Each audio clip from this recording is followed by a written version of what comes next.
All Indiana Politics is your premier source for Indiana politics, focusing on issues that matter to you. I still want us to be the best in the Midwest. We can't afford another lockdown. Give the citizens of this country the relief they need. Education in the state of Indiana remains priority number one. In-depth, nonpartisan coverage. We don't know exactly where the economy will be in January. People are worried with good reason. Exclusive interviews with Indiana's political leaders. We have the resources here in the state of Indiana to care for those who are in need. Expert analysis on critical legislation. We need to reform those laws. This recovery is going to take some time. We've got to anticipate that there'll be a budget shortfall. From Wish TV, this is All Indiana Politics Podcast on the All Indiana Podcast Network.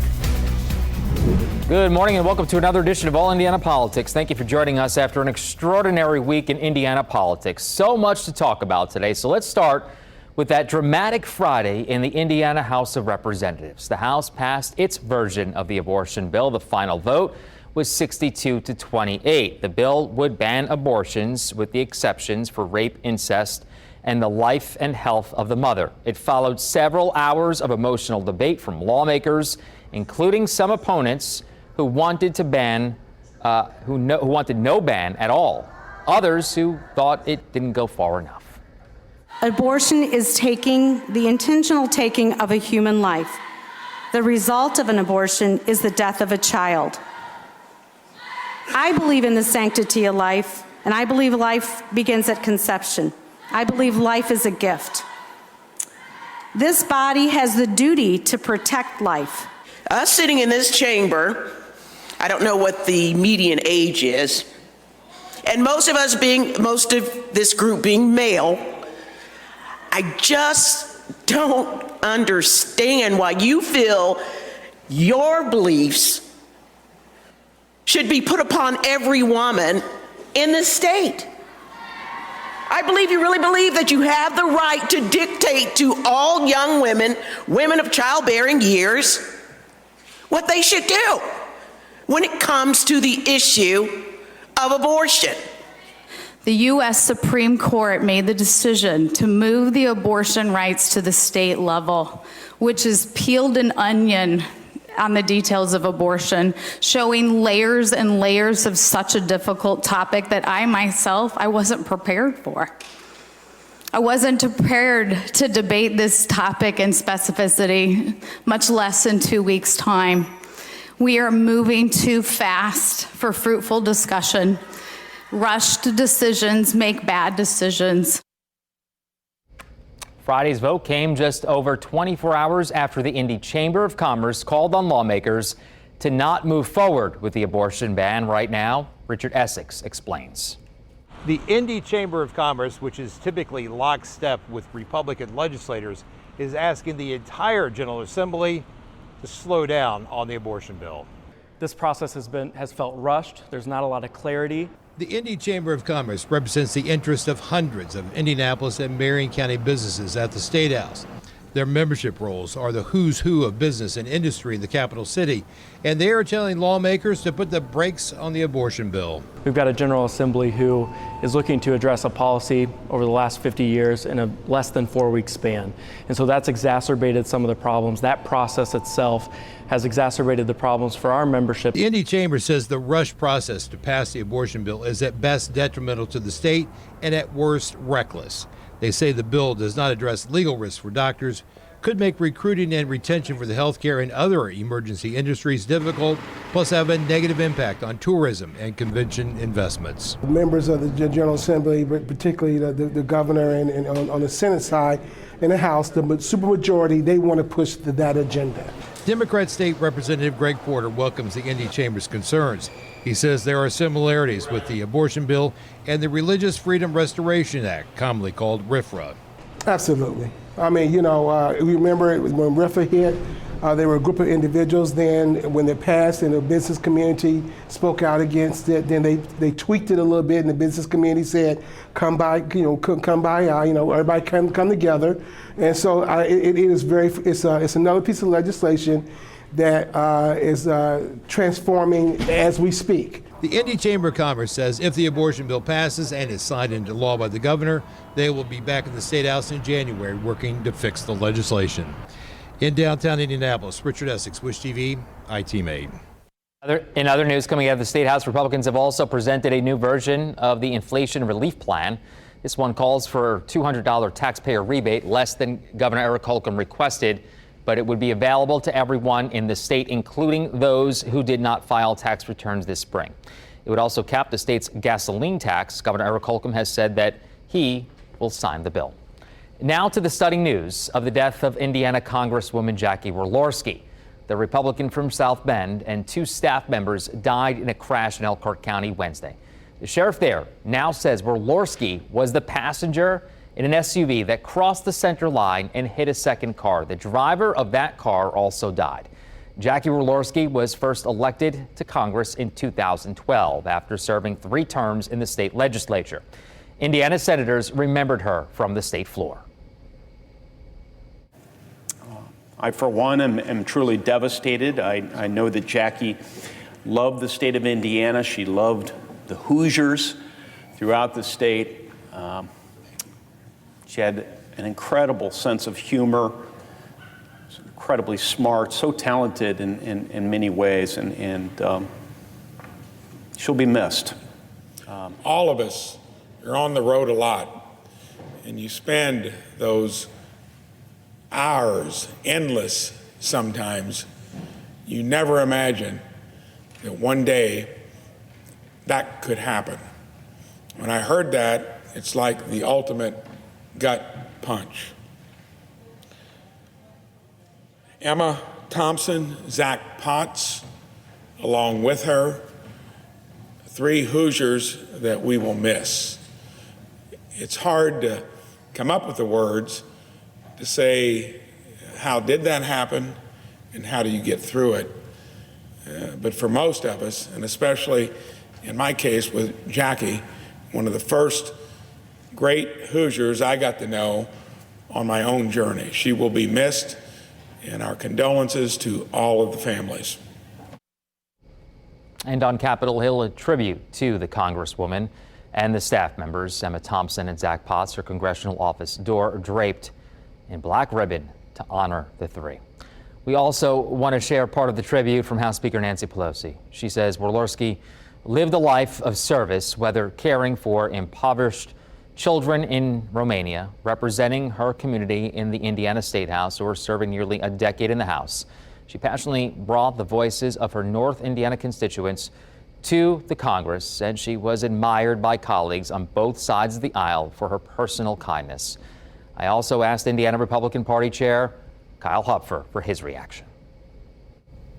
No, you really just can't wrap your head around it. I mean, the tragedy of this accident with Jackie and Zach and Emma is just, it's hard to quantify. I mean, it's going to leave a huge gap in so many lives and so many efforts that all 3 were involved in that you really can't measure it. What is Walorski's legacy in Indiana politics and government, and how do you think she'll be remembered?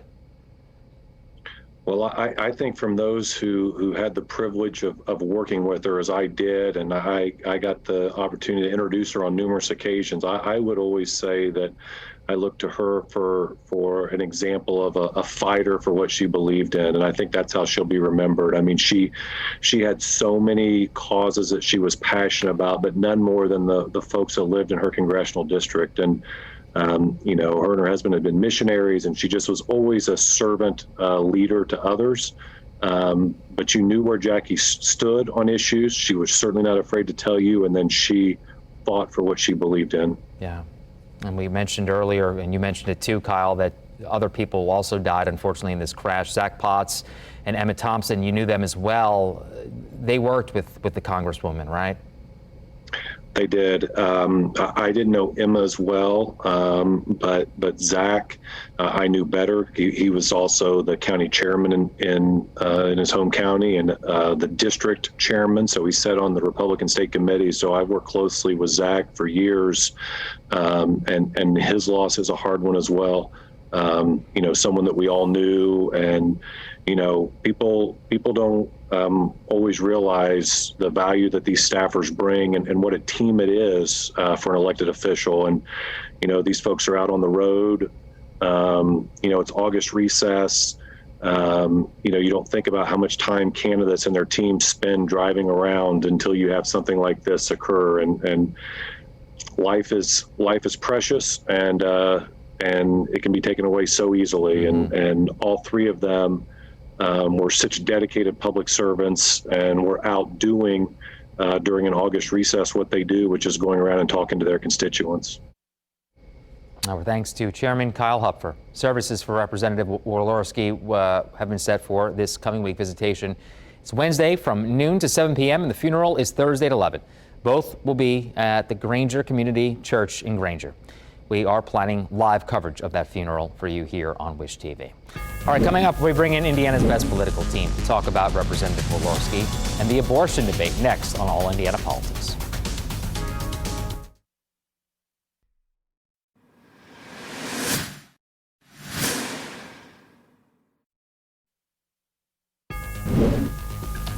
Welcome back to All Indiana Politics. We welcome back two members of Indiana's best political team, Tom John, former Marion County Republican Party chairman, and Kip Tu, the former chairman of the Indiana Democratic Party. Gentlemen, good to see you. I want to start with the death of Congresswoman Jackie Walorski. Tom, I want to go to you first here. Your reaction to her death and what her legacy will be here in Indiana.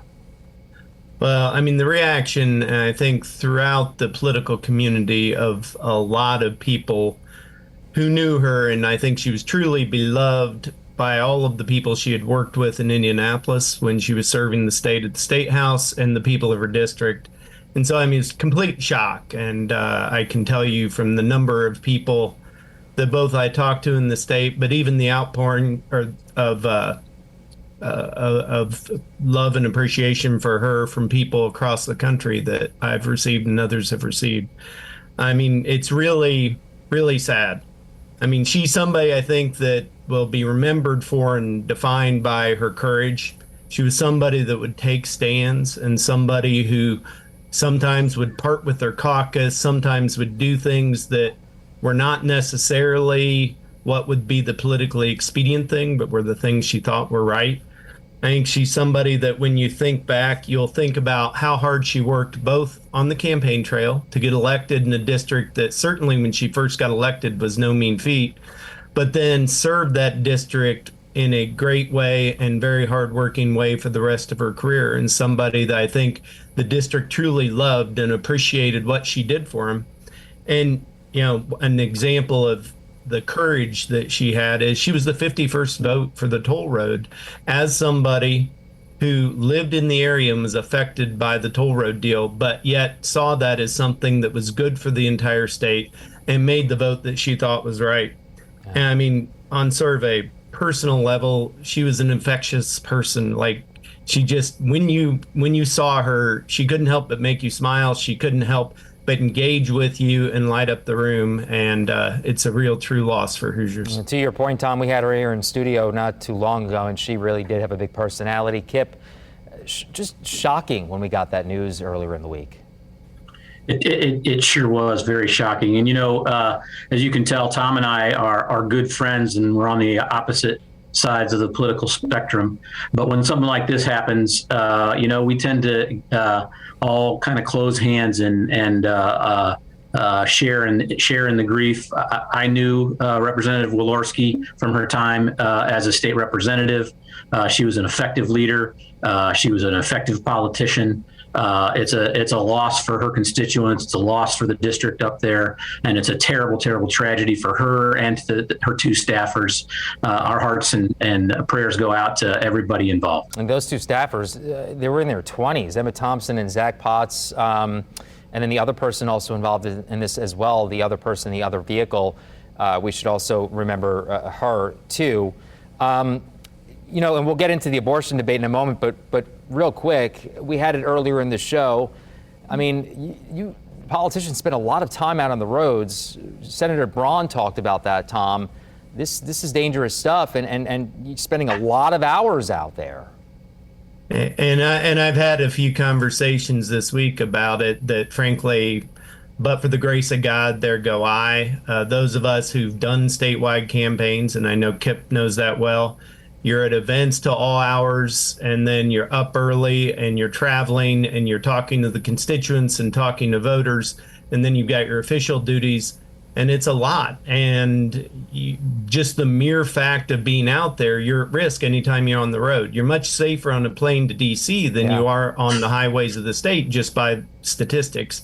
And the people who are like Jackie, who work as hard as she did, you really are putting yourself in risk when you drive all those miles and you're around, that at some point just a tragedy will happen like it did here. Kip, I would imagine you spent some time out on the road. Did you ever think about that?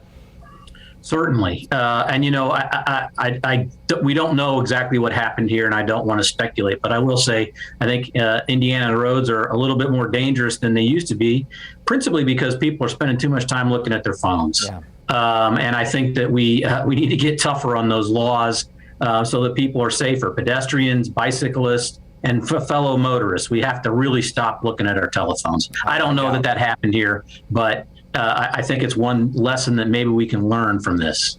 I completely agree, and I think a lot of people at home probably do as well. Again, we don't want to speculate. We don't know what the details were, but just driving in today, I saw several people on their phones out on the roads. Gentlemen, stick with us. We'll be right back. We have another big topic to talk about after the break.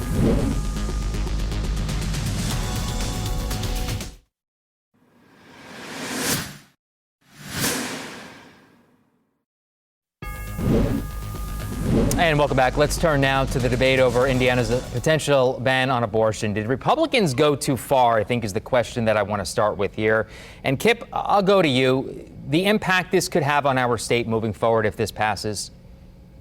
Well, let me start by saying I think that what we're seeing here is potential seismic activity of an earthquake in the political sphere.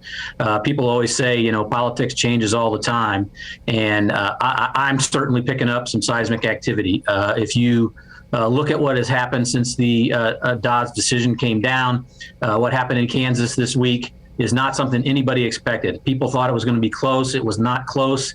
Looking at some of the post-election data with Nate Silver and others who say it was a lot of Republicans who crossed over and voted to preserve choice in the state of Kansas. And so I think there is some peril that Republicans are under here in the state of Indiana by going the way that they're going. Tom?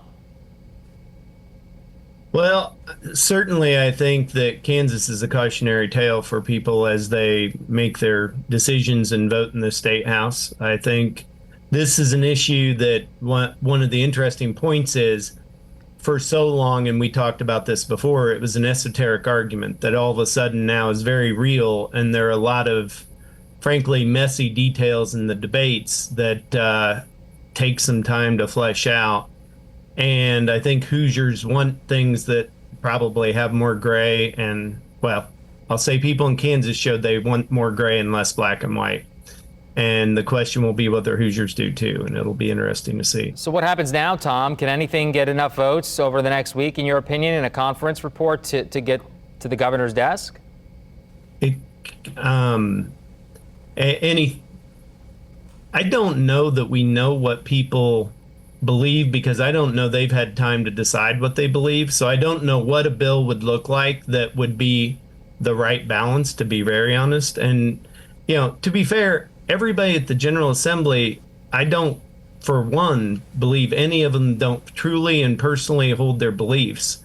And that's the difficulty at this, is there's a lot of different beliefs about this, and it's a spectrum. And it's very hard to reach any sort of consensus when you're in that situation. Kip, about a minute left. You saw the Chamber of Commerce and other CEOs speaking out against this. There's clearly going to be an impact on the business community, don't you think? Are lawmakers even taking that into consideration? Well, I think it's going to be bigger than people anticipate now, and we're not going to hear about the things we didn't get, right? There have been a couple of things this week, Gen Con being one. There's going to be a whole lot of those things where people just don't consider Indiana because of this law. Now, there's going to be other states that do it. How many states that follow Indiana's lead is yet to be known. But we compete with Illinois. We compete with Ohio. We compete with Michigan on all kinds of things. And there's just going to be certain folks that don't want to move to Indiana because they feel like women have fewer rights than men do, and that's going to have an impact. There's no way around it. Tom, 20 seconds, close us out.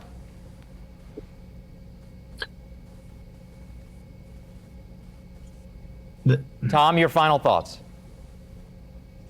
I think we lost. Okay, we're having some technical difficulties. So you know what? We'll leave it right there. Kip, you want to say something before we go? Well, I do think that we need to keep in mind the future of the state in a holistic sense. And as we make these decisions, it includes business, attracting talent, and other things. And I hope they do it. Okay, we'll see what happens. Gentlemen, thank you. We'll be right back.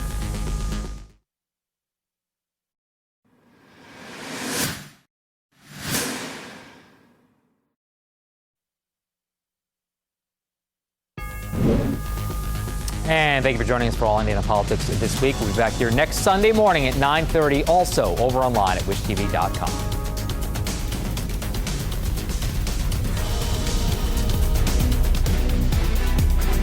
From Wish TV, this is All Indiana Politics Podcast on the All Indiana Podcast Network. Watch All Indiana Politics live Sunday mornings at 9:30 on Wish TV and at wishtv.com. Subscribe to this podcast and listen weekly here on the All Indiana Podcast Network. And be sure to discover even more great podcasts at allindianapodcastnetwork.com.